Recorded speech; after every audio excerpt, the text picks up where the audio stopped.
was trying to do some mental calculations in this the other day. I think the total amount of time you have spent trying to learn our technique is like 4 hours. Well, maybe even less than that, because if you just, how many training sessions have you had trying to learn our technique? This is my 4th. So, and our sessions last, what, Donnie, maybe 30 minutes? Yeah, max. So, we've got about 30, we've got about 2 hours invested. All right, so let's see with 2 hours time investment how this technique is looking. Key critical points that I'm looking for is verticality on the shins. I want rotation here. We break the bar with our thighs. Good. Nice. Good. Everything arrives at once. Good. Tail is tucked underneath at the start. We use our powerhouse legs to break the bar from the platform because we have powerhouse legs. Good. Leave it. Yeah. How'd that feel? Good. Just starting to click a little bit. Yeah, starting to click a little bit. Let me see your straps. Don, how's your angle there? Do you want to come a little forward? Are you bruising some because of the plate? The thing that... Ronnie, stand over here and look like you're actually understanding what I'm saying. Just like stand there like that, yeah. I'm gonna need that door shut.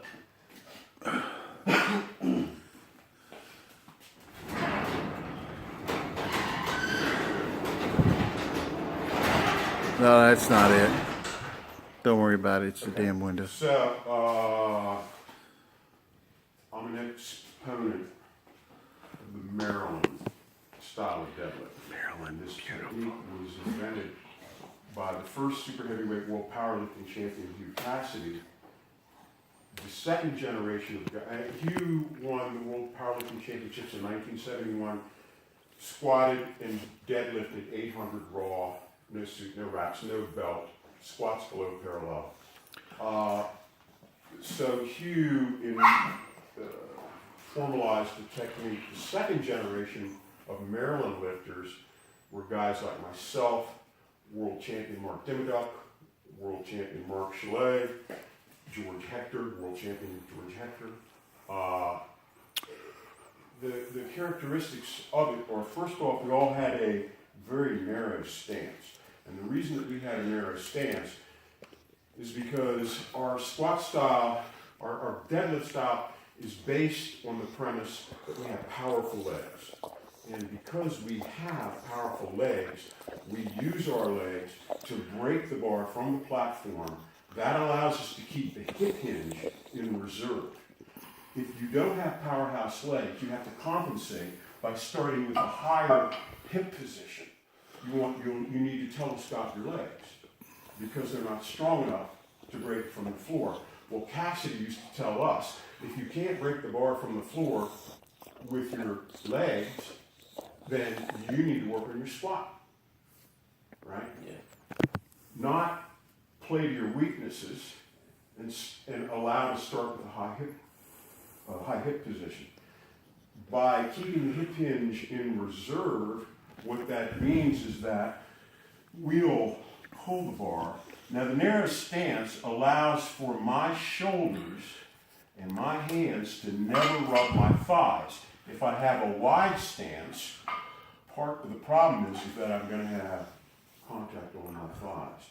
So Cassidy's idea was, all the Maryland lifters have extremely narrow conventional deadlift stances. Okay? So, and that's how you can tell a Maryland deadlifter. So here we go. So we start here. Cassidy said, you start forward, you add tension, and you roll back with tension. And when your shoulders get directly over the bar, that's when we launch with our powerhouse legs. Okay? Right? And slow release. Slow, slow, slow, slow, slow, tight. Boom, right? Everything arrives at once. Tight, slow.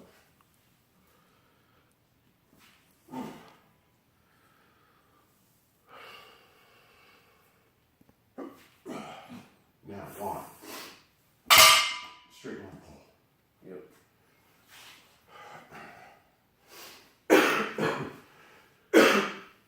Our primary allegiance is to the straight pull.